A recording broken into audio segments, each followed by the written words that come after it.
This podcast is supported by SIEMENS, your partner for industrial-grade AI.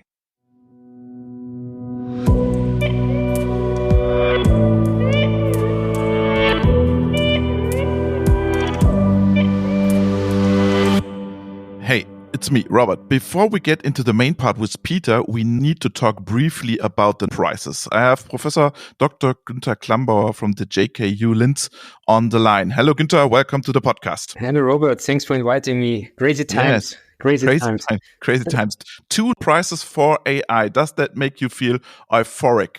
Are we at the peak of AI? It seems so. Yeah. Yesterday I had quite mixed feelings, actually. And why?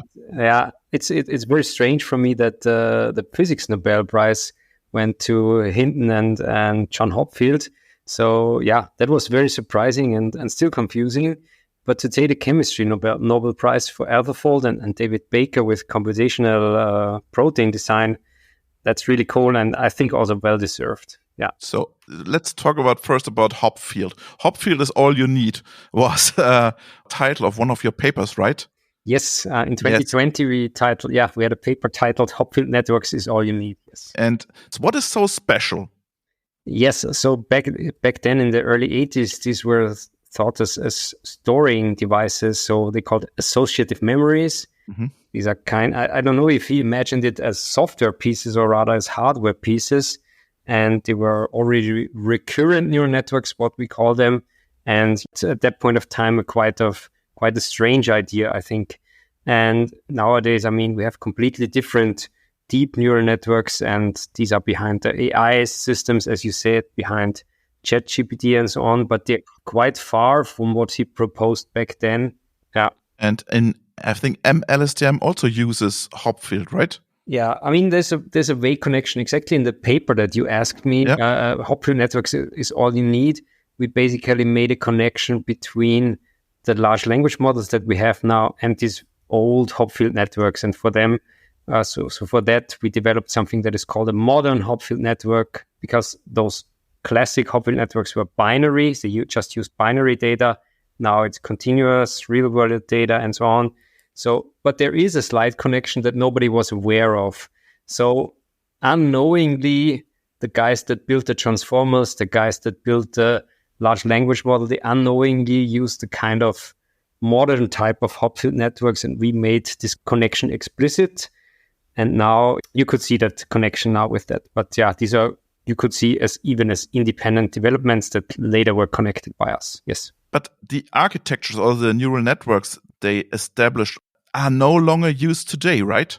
Or am I wrong? Yeah, no, you're right. They're no longer. So both the classic Hopfield networks, as they were in the 80s, and also the Boltzmann machines are not used anymore. In the 80s, I mean, they shaped a bit. They were recurrent neural network, and back then they shaped a bit this field. And there was a field about artificial neural networks that was shaped in the 80s already, and then developed further in the 90s, for example, prominently by Professor Hochreiter and Professor Schmidhuber, and then they are also mentioned in the paper. Exactly. It also stated that this were the basis or the whole Nobel Prize led later also to something like the LSTM networks and so on, indeed. And then deep learning as we have it now was basically then further development of neural networks that started around 2005, 2010-ish. Yeah. So Hinton is also viewed a little bit critically, right? Or am I wrong? No. It's so I think he's perceived very critically. He has made a lot of exciting contributions to machine learning. How much contributions he made to physics is questionable. But yes, also the modern deep learning area. I mean, he was one of the famous authors of the ImageNet paper. So in 2012, this convolutional neural network that won the ImageNet challenge. He was one of the authors together with Ilya Sutskever and Alex Krzyzewski. And therefore he's also a very prominent figure in this deep learning. And clearly he's a personality in deep learning and machine learning as we have it now. But as I said, not so much probably in physics, but the physics people should decide on that. Let's talk about your domain, life science chemistry. That was not surprising, was it? No, I think a lot. I've seen it coming before, and AlphaFold has already obtained a lot of prizes. So it was Method of the Year, I believe, in 2021. Mm-hmm. So Nature has elected it. Not Nature, the Science magazine elects a scientific breakthrough of the year, and this was 2012. It was AlphaFold and so on. And then also this year, AlphaFold 3 was published in Nature. So these were the big things, and it completely changed molecular biology. So molecular biologists now, they have relatively easy access to protein sequences, and they regularly use AlphaFold to then predict how these proteins would look in 3D. So it had a tremendous impact there. And yeah, I think it's great that it's already got the chemistry Nobel Prize now. Yeah. Will we see more AI prizes in the next years? Or are the domains merging too much, maybe? Yeah, I think we will probably see more Nobel Prizes for AI, although maybe we have to wait a couple of years. Yes. And these are the big things. Like AlphaFold was one of the big things. And I don't know in which category other things would fall. It's a bit, so the Nobel Prize categories are not very up to current research and science, right? There are fields like molecular biology, computer science that didn't exist when the Nobel Prizes started. So we still have the classic categories of physics, chemistry, medicine, and therefore it's also literature is also a topic, right? Exactly, yeah. Literature. Maybe Sam Altman has some opportunities for that. Oh no, yeah. ChatGPT winning the Nobel Prize in literature, that would be a downer. Yes. No, but will only AI help us to cross scientific boundaries in the future? So it will become a tool for scientists. I think yes, and definitely, and that's already, we see it now. Scientists in all scientific areas use AI as a tool, and AI helps them. Deep learning, I want to mention explicitly, saying deep learning based AIs, they help researchers in all domains, be it molecular biology, medicine, all types of like weather simulations and so on, or climate research, whatever you name it. All of them are picking up AI techniques, and a lot of things will be possible with AI that were not possible before. So there's in most of the scientific domains, there's a big revolution going on. Yeah. So are we at peak AI? Can it peak more? I think we are at the peak now with 1 year, 2 Nobel Prizes, and we will not see that probably for quite a time. So yeah, you could see it as a peak of AI now, yes. Günther, thank you very much, and all the best for you and your team. Oh, that was a fast one. Thanks, Robert, for the interview. Great. Thanks. Bye-bye. Bye-bye. Hi there. Welcome to a new episode of the Industrial AI podcast. My name is Peter Sieberg, and I'm your host. Today we'll be talking to Tom Cadera. He's the Managing Director, CaderaDesign, and Marco Huber. Marco was with us before. He's professor at the University of Stuttgart, but I believe that today he is more as the representative scientific director, digitalization and artificial intelligence at the Fraunhofer IPA. And today's topic is going to be UA design and XAI for explainable AI. Hello, Marco. Hello, Peter. Nice having me again. You're welcome. Hello, Tom. Hello, Peter. Hello, Marco.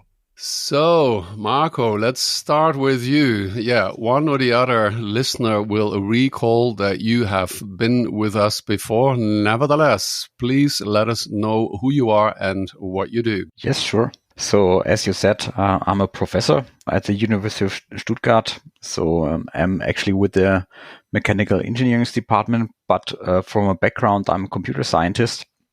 And I'm working in this interface between AI and manufacturing. So my core topic is to bring machine learning, artificial intelligence into the production processes. And at the same time, I'm also with the Fraunhofer IPA, which is the Fraunhofer Institute for Manufacturing Engineering and Automation. And there I'm a scientific director responsible for the topics of digitalization and artificial intelligence. Also there, we are looking into manufacturing processes and how they can be advanced and improved by using digitalization and machine learning technologies. And one of my core research topics is also the topic of today, which is explainability. So explainability of artificial intelligence, where we would like to increase the interpretability of machine learning solutions. Very good. That's what we're going to be talking about later on. So, Tom, same thing for you. Please introduce yourself. Yeah, thank you. I'm the founder and one of the two managing directors of CaderaDesign. I studied industrial design a long time ago. And when you work as an industrial designer, you learn a lot about ergonomics. Based on this approach of making products fit for use, I started thinking in terms of usability early in my professional career. To me, usability is the logical continuation of ergonomics in product design.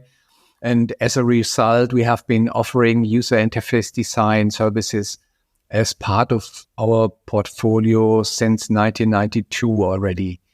I think we were one of the first design offices who did that. And maybe I'm quite sure we were pioneers these days. And maybe we are still now pioneers with the XAI thing. At CaderaDesign, we have specialized in designing products and software for the industry. Our UX projects are tailored to the specific needs of industry, which is why I call them industrial grade UX. Customers of ours are, for example, Siemens, Ullmann, SICK, ERSA, Endres & Hauser, and the Volkswagen and Audi product lines, or the production line, I should say. Very good. So, sounds like both of you are very well prepared and capable for the combined today's topic of UI design and XAI.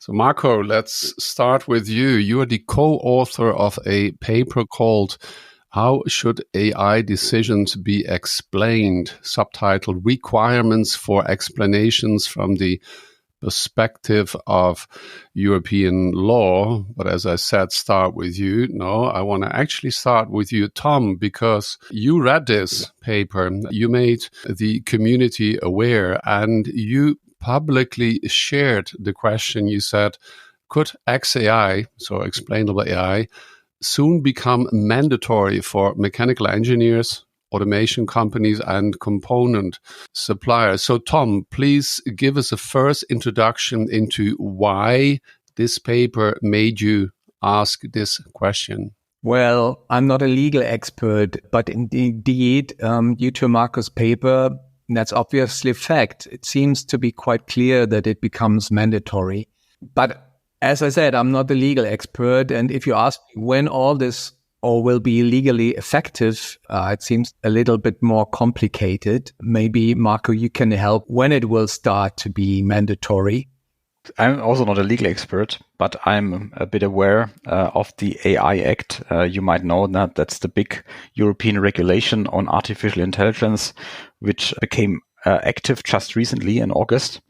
And when you look into this very large document, you will see here and there requirements or requests for stuff like transparency, interpretability, traceability, explainability. So especially explainability is mentioned several times in document, not too often, but it's mentioned. So you will find statements like that the output of an AI system needs to be explainable.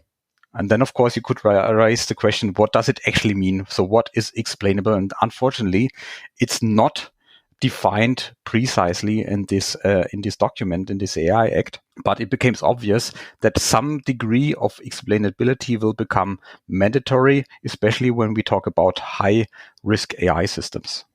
So may I assume that maybe that was one of the reasons, one of the triggers, I would say, Marco, that you, together with a number of co-authors, wrote your paper. Who are those co-authors? Who is the paper written for? And was that the purpose? Was another purpose? And maybe you can share some very first conclusions. Yeah, sure, of course.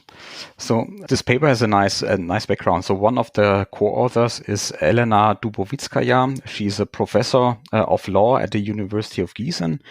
And some time ago, it was in the beginning of 2023, she wrote a paper together with a co-author from the University of Tübingen about explainability and a specific aspect of law. It was about company liability. And two authors came to the conclusion that you have to apply in certain legal cases explainability methods. And then she approached me because somehow she got aware that we are doing research in this area, in XAI.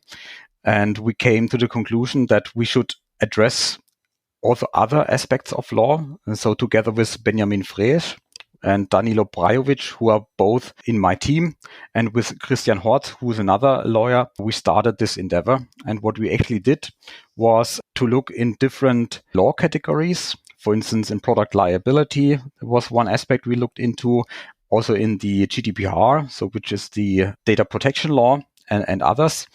And at the same time, we also came up with a set up of requirements of explainability. And then we made a cross-check between what is requested in the law and what are specific requirements on XAI and how do they match. And one of the key outcomes of the paper is that there's a big gap. You have certain requirements in the law, often not very specific, because there's nowhere in current law, let's say in the old school law, it is clearly written that there should be explainability for AI systems, because AI is a rather new topic. But you can derive certain requirements and then cross-check it, what is currently technically feasible, and there's a huge gap in between. So in ideal situations, if there would be a full-fledged XAI, it would be very helpful, but we are not there yet. And one of the key outcomes of the paper is to, let's say, give some hints to the XAI community to further develop the XAI methods in certain directions in order to fulfill the requirements of certain law. Okay, so to eventually close that gap, I assume, and I'm sure that's what we're going to be talking about today. So, Tom, you like the fact that, quote unquote, that the paper provides concrete XAI suggestions. You arrive at a specific conclusion. Maybe there's actually a couple of conclusions. Do you want to share them with us? Yes, I'd like to. First is see interactiveness. The paper says it's required to have interactiveness with the system. And it says you have to provide that also lay people have to understand what they are doing, what they become, what they see on their HMIs. And we have to pick them up in a mental way in their context and in their level of knowledge. That's the conclusion. And we find many aspects of classical criteria for usability. And what I also like very much was that they say include user interface designers in the process. That's what we always say. And you can really find things that should be done if you read that.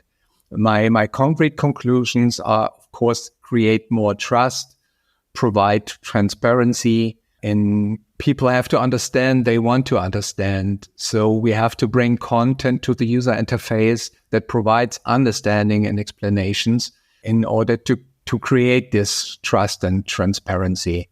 In practice, this means we have to make offers that let people decide how much detail they want to go, for example.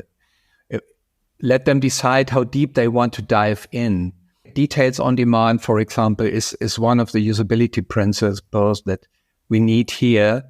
And what we also worked out is that probably we need to have an own color for AI things. Give AI an own color. That's a thing that others also claim. And what, for example, Volkswagen and Daimler do already with their AI systems. And maybe the most important thing is such a project also starts with user research. It should start with user research. And what we see outside is often that it's just only technology driven, what people do within AI projects. And we say, no, we have to involve the users from the beginning. We have to find out what they need and what they want, and especially what they understand. maybe can hook in there, that's very important what Thomas is saying here. It's not only from, let's say, the design of an AI system itself, that it's mainly technology driven, as Thomas said. It's the same holds actually also for the methods to provide explainability. So the vast majority of techniques, methods, and papers are written for machine learning experts. But at the end, and often the user of a AI system, and so also the recipient of an explanation, is a layperson. And it's very important, as Tom said, to think about who will be the end user and design the explanations and how the explanations are delivered to the needs of this user group. So that's a core aspect which is often overlooked. Very good. You confirming. So does it sound for you, then, Marco, that Tom got the gist of your paper, or was he very selective, so to say, being a user interface guy? Is there just one or the other specific structural additional element you want to share with regards to the paper? So he's actually correct. So UI, so user interface design, is an important aspect, even though it's not the core of the paper. Of course, we had the focus on the legal requirements. But one of our conclusions is that if you design an XAI system, you have to take the user interface into consideration, because somehow you have to deliver the explanation. Especially most of the consumers probably are laypersons. And so the design of the user interface and also social aspects, that's another conclusion we came about, that you should also involve social sciences, for instance, in order to examine how effective are certain explanations. So do they really provide the value that is intended? Right. So, Marco, the paper contains a tabular summary of the derived requirements, explanation, recommendations as a guidance for working with AI. Maybe you can, we're not going to go into any of them, but maybe you can share one or two examples with us. Sure, I can do so. So what we did, as I mentioned earlier, we first started with designing some properties that an XAI system should satisfy. The vast majority of these properties we take from a paper which was written roughly 2 years ago by Maike Nauta and colleagues. And she and her colleagues defined so-called 12 co-criteria. Co-criteria means 12 properties which all start with the letters CO, like correctness, completeness, and many, many more. And then we extended these co-criteria by another 5 co-criteria. So at the end, we end up with 17 co-criteria. And based on these criteria, we cross-checked with different law fields. And as I mentioned, one, maybe that's the one that is most familiar to many people, is the GDPR, so which is the data protection law. And here we take the perspective of a layperson. As I said, the user is very important. So if we assume that the audience of an explanation is a lay user, which of the properties are relevant for the GDPR? And then we came to the conclusion, of course, not all of them are required, which is, as I said, technically often not feasible, but some are really necessary. And one that is obviously necessary is correctness. Of course, the explanation that is provided should be correct. So it should coincide with the intent of the AI system. Otherwise, an explanation is just useless. I think that this somehow makes sense. But for instance, there's oftentimes a conflict between 2 other criteria. One is called completeness, which means the explanation should be as complete as possible. So provide all the aspects necessary to understand the outcome of an AI system. But on the other hand, it should be also compact. So it should be not too large, so to say. And these, of course, are 2 conflicting criteria. And oftentimes you cannot satisfy both of them simultaneously to a full degree. And you need to come up with somehow of a compromise. And oftentimes, especially when the end user is a layperson, it is more desirable to have a compact explanation, because a too large explanation becomes a black box again. And then it's not useless or just not used by the end user. And then the explanation is just worthless. These kind of criteria we checked also with other law fields. And by the way, if I may add, this is one of the classical challenges we have in user interface design, to find a good way between completeness and compact under compact situation. Of course, that's typical for the user interface issue. So, Tom, you initiated an exchange with the UI, user interface design community, regarding approaches that have seemed to work well. Did you get an answer? Did you maybe get a discussion going there? And not so much reaction, not so much feedback yet. And surprising for me, but there was not much feedback. I had some calls with colleagues, and I found out that they think quite similar when they say, oh, that cannot be the solution to do all the things with prompting, for example, to pick out one of the questions we have. I believe it cannot be that we go back to a time when we had to enter the command line via MS-DOS. From a usability point of view, this simply requires too much implicit and hidden knowledge. And we have to provide additional controls, something visible, to help people to enter the desired information into the system and to get out what they want intuitively. So that's one of the things that others think as well, but are still waiting for more feedback. And I'm really looking forward to hear colleagues what they have. Maybe we should set up something.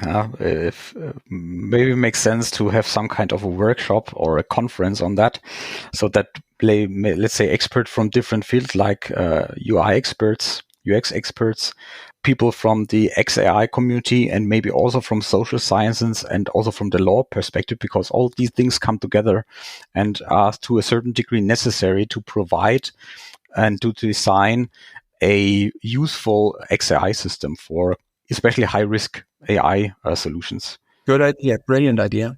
Yeah, let's see if we get something going. You both attend our AI, industrial AI podcast conferences. I think it's a smart idea. I'll discuss with Robert if in the near future exactly the topic of today is going to be one of our themes. By the way, MS-DOS, what is that, Tom? Never heard of. I think it was an operating system 50 years ago. Yeah, a long time ago.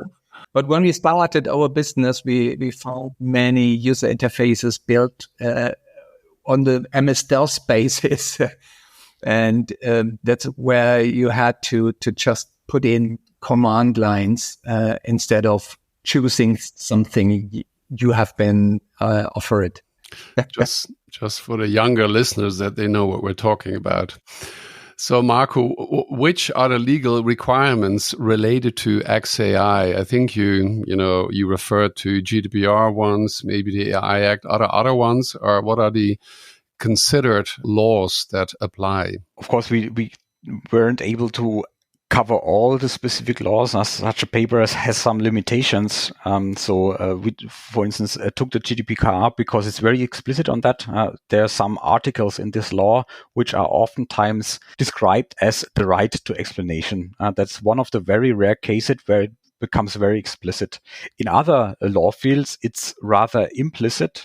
For instance, what we started with in the paper was these fiduciary considerations. So if you are a CEO of a company or a managing director and you use an AI system as a decision support system, we came to the conclusion, especially it was the idea, also the finding by Elena, that here the so-called Esion rules apply. So Esion was a company in the .com area, so around the 2000s, one of the companies which also got bankrupt at this point in time. And there was a federal Supreme Court decision on this company. And from this decision, there is a set of rules, 3 rules, which are now called the Esion rules by these companies.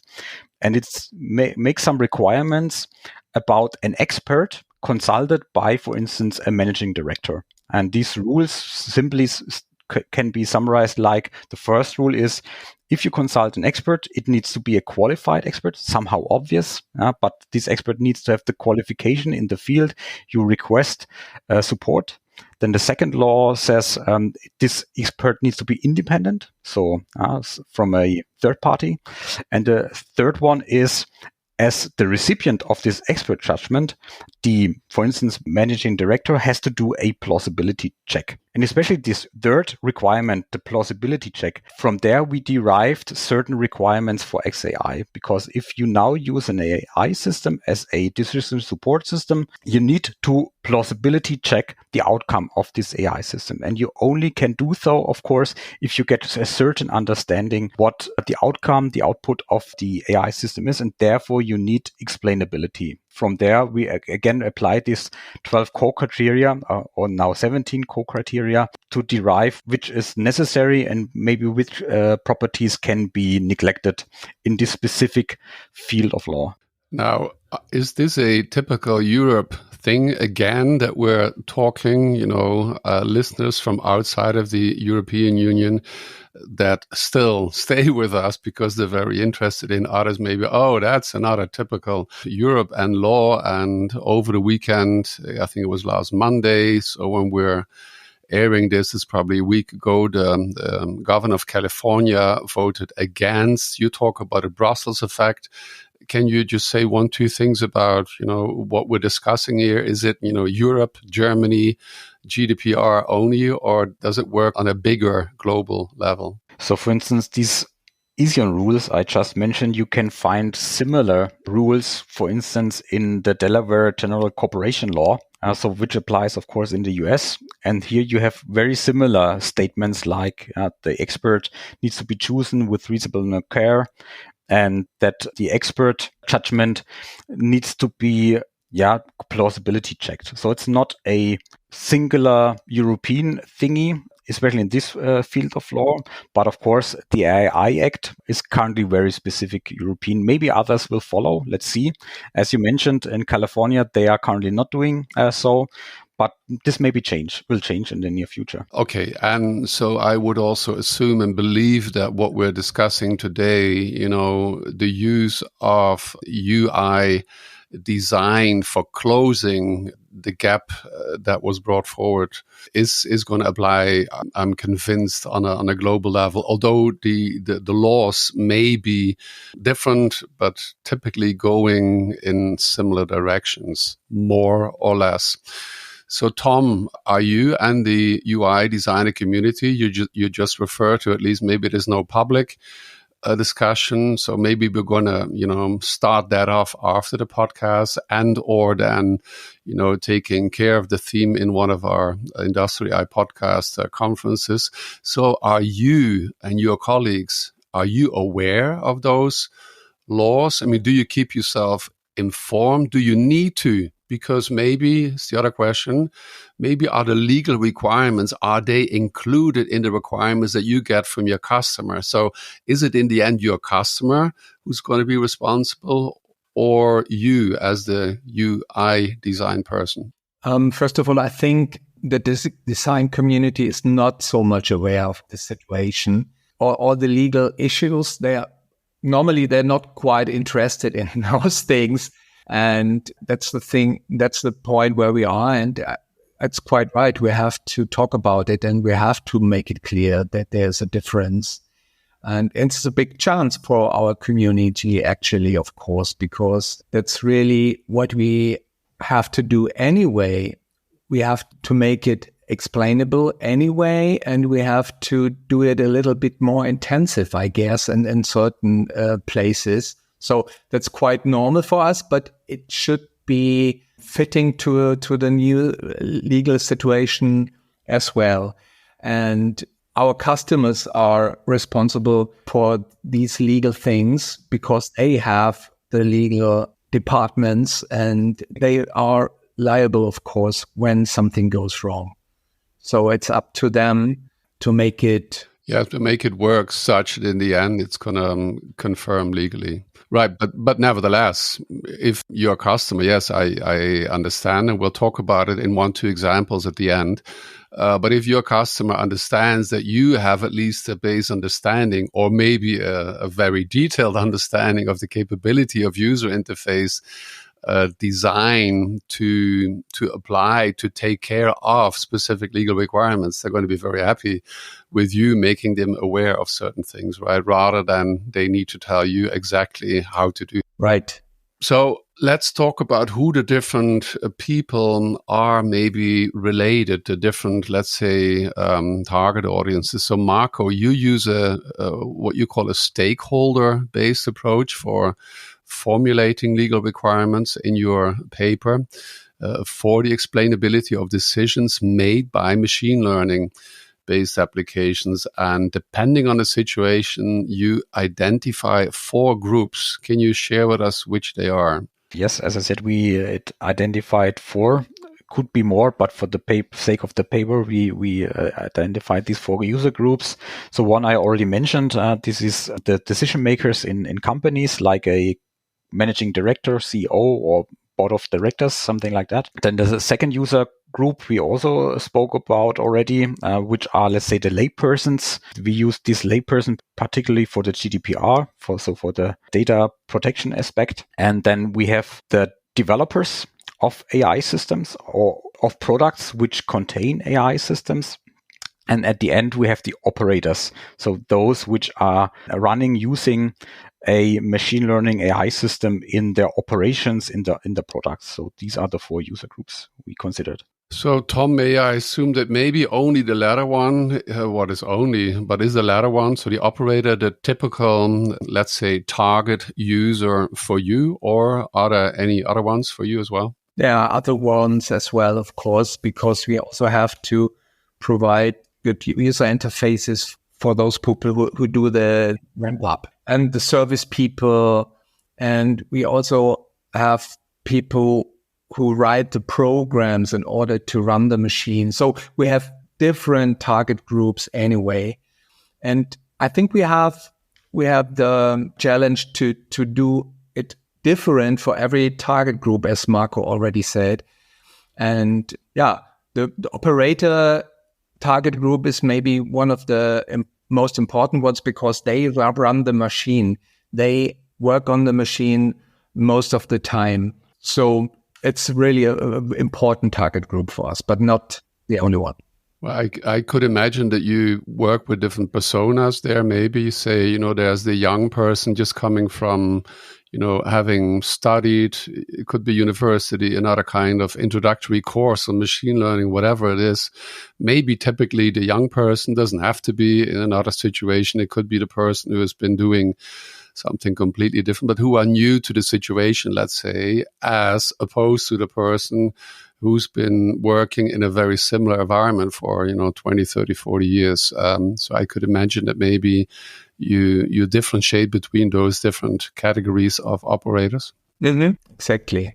Now, rather than going further in further detail of the paper, we'll most certainly make the link available in the podcast notes for those of you that do want to read it. But I suggest that maybe we look at 1-2 concrete examples on how to deal with those examples, those use cases, let's call them, from the perspective of XAI legal UI design perspective. So if I may, I suggest one, and then maybe, both of you can suggest another if we want to. So why don't we look at a shop floor example? Let's say there's a blue-collar worker in front of a machine, we can all imagine, and that person makes a decision, changes a setting on the HMI, on the human-machine interface, which is based on the recommendation of the embedded machine learning model, and that was received, again, typically, I guess, on the HMI. But, let's assume the person, the blue-collar worker, is today or very soon, interacting with the HMI in any kind of way. It could be voice or typing, or whatever we can imagine. Now, resulting in, and let's say there's 2 possibilities, number one possibility, in the end, what the product that's going to come out, the end customer is going to be so happy with, so it's always so perfect that they're going to choose the manufacturer of the blue-collar worker as their preferred supplier. Everybody's happy. Number 2 could also be that it's going to go the complete other way. It turns out that exactly this machine learning recommendation was the reason for a structural failure of the end user machine resulting in an accident. So whatever this decision is going to be that the person is making based on the machine learning is going to be, very positive or very negative. So Marco, what are the XAI legal requirements that we're talking about? And Tom, just for you to prepare then afterwards, how to deal with them from a UI design perspective. So, but first, let's start with Marco. Yeah. Well, this example is actually not that easy to handle.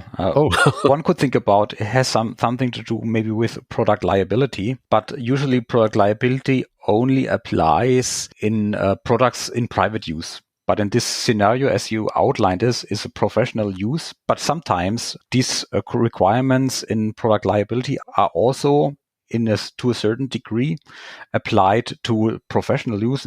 And of course, in addition, what is usually also considered is what is written in the BGB, so Bürgerliches Gesetzbuch, I think, which can be translated in civil law book of Germany. Here, the paragraph 823 is usually applied. But I think most important is what is stated in the terms and conditions, so in the contract between the machine supplier and, of course, the operator of the machine. That is usually the foundation when it comes to defect issues, liability issues. But let's assume it would be product liability, just for the sake of the example. Then therefore we derived some requirements for an XAI system, and we have not addressed them. Interestingly, we came to the conclusion that in this situation, the least properties apply. Of course, it should be also correct that it's always a necessary requirement. But for instance, we came to the conclusion that completeness is not a requirement in this situation, because it's just, as you mentioned, the operator of the machine, the blue-collar worker, needs a certain degree to trust the system, and therefore it's not necessary to have an overly complex, complete explanation. So here we have rather a focus on a certain degree of compactness, but not on completeness. And this is something maybe also that Tom would support, is what we call controllability, which maybe in the UX community is more defined as you should be able to interact with the system. And this we have seen as a requirement in this situation. Controllability is one of the important criteria for usability, besides self-descriptiveness, task appropriateness, and something like that. And you mentioned already also the completeness. I think that's one of the most important things. In our study, we find out that we have to provide really details on demand, because we don't know which person is sitting or standing in front of the system, and how much this person knows about the procedure, about the process, about the settings, whatever. So we have to offer a lot, and we have to decide we have to let the people decide how deep they want to dive into the information we provide. And I think that's a new thing. We have to provide more and more and more details, and it's up to the persons and to their education level how deep they will dive into these information. Maybe what I can add, in this specific situation, we also came to the conclusion that the XAI system applied should provide what is called global explanations. So you can very costly discriminate XAI methods in two groups. One is called local explanations. These explanations just explain the very specific situation, and the global explanations try to explain the entire ML system. Ideally, it would be that you always could provide a global explanation, but oftentimes it's just not possible. And oftentimes these explanations are too complex, are too complicated. And this hooks to what Tom said. It makes then sense, depending on the user needs and the experience,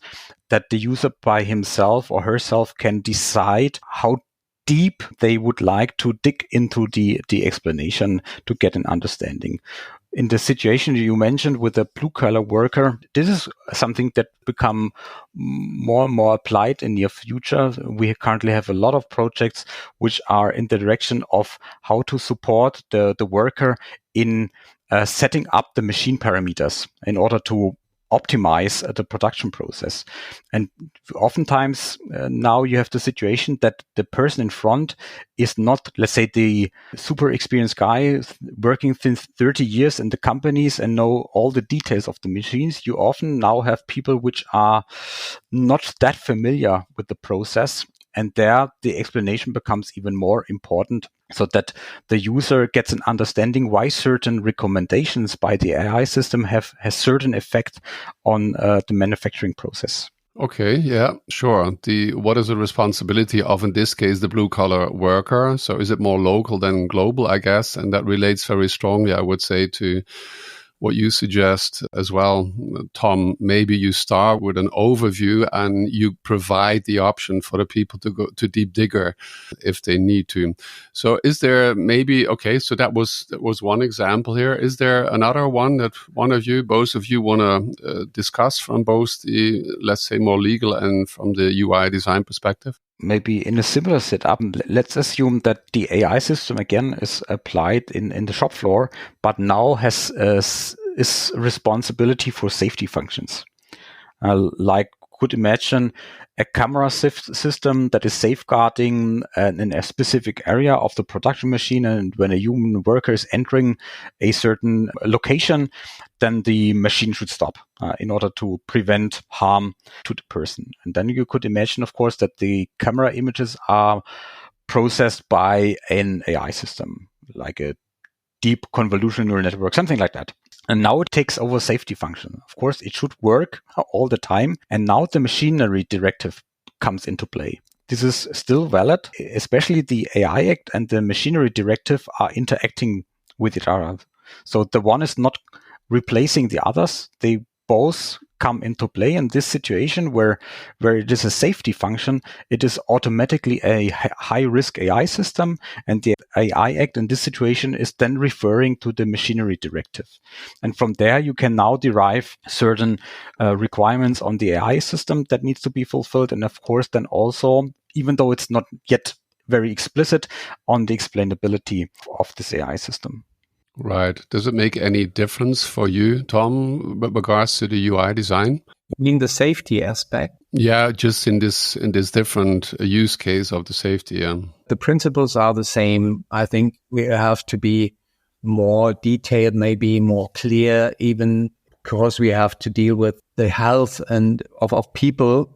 It must be maybe a little bit louder. What we say means bigger or provided with more color, whatever, but the principles are clearly just the same. I have a question to Tom. Let's assume something happens. For some reason, a person got injured. So, and now the question is, what happened, of course? Was it the failure of the person, of the AI system, because somehow it wasn't able to detect the person, or something else? To get an understanding whose fault it is, what would be your perspective? How could explainability, maybe also user design, in order to help to get the root cause of this failure? I think that's not easy, but I'm just thinking about the situation where we have the process of getting medical equipment ready for the market. There we have to go through several regulations, and I can imagine that we will find something similar here in the machinery context if it comes to such things as health and safety. Just an idea. Can you imagine as well? Yeah, I know from the medical perspective, that's actually a good idea that we can derive similar aspects also on the machinery. So interestingly, we will soon start a new project here at the Fraunhofer IPA where we look into especially also the machinery directive, so into safety of systems and when AI is used to take care of the safety functions. And we know currently it's not yet a fully solved issue. What kind of information and what kind of requirements need to be derived for the AI system. So it would be interesting to look into certain use cases here and to see especially also how explainability could support either increasing the safety or when something happens, how to get quick understanding of the root cause of the issue. Yeah, very interesting. it would be a pleasure for me to support you with your work in this case. Very good. Yeah. I assume it's about the impact, right? If we're talking medical, let's say in a hospital as an example, or safety in a factory, it's about the impact, right? In either case of humans getting hurt or humans already being hurt, but being brought into an even worse situation. So getting to a close then, how do either of you see the user interface design change over the course of, let's say, the coming years? We just heard there is a number of projects coming up in this area with an ever increasing involvement of industrial AI solutions. Now, let me play devil's advocate, not necessarily in the case of a hospital, but let's say in the case of production. Do autonomous lights out factories still need UI design? Yes, of course. Maybe not for the operators and the so-called low-level operators in the production area, but of course you have always workplaces in different places, maybe for the production managers, for example, and they will have to deal with human-machine interfaces as well. Even in light-out factories, there will be maintenance to be done. And I think for quite a while, this maintenance still will be done by humans, even though many people currently think about using humanoids. You have probably seen these trends of humanoid robots in the manufacturing domain. But I think for fine-grained, very dexterous tasks, which are often necessary in maintaining production machines, you can imagine that there's an AI system supporting, like a chatbot, something like a GPT system, which is used by the maintenance personnel to get a quick understanding what is wrong with the machine. And therefore, of course, explainability and also, more importantly, user interface design is a key issue. Right. And of course, the playing devil's advocate with regards to the light-out factories was just one thought brought to the, not to the absurd, but, even in 10 years from now, there's probably not going to be more than 1% of production facilities. So bring it back more down to how do you see then more general, moving forward from where we are today? How long is it going to take, and what are the changes we're going to see with regards to UI design and the ever-growing use of industrial AI solutions? I strongly assume that there will be a personal assistant or agent on every HMI, whatever you want to call it, this concept, but it will be there. And I think that helps people to do their work faster, easier, and safer.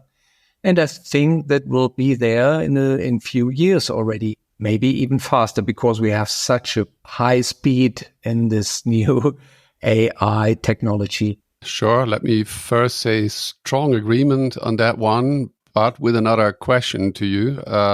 Could it be my personal assistant? Do you believe that we're going to have many, many, many different assistants around us? Or, and that is then my thought, but I'm interested in your view, I think we're all going to have our single one personal assistant. So if I am going to be the blue collar person, my view would be that my personal assistant is going to communicate with my opposite. So with the user interface design that you have designed for the machine. What do you think of that? Yes, I think this is quite plausible. And I think there could be two ways of personal assistance, one for your private life and one for your work life.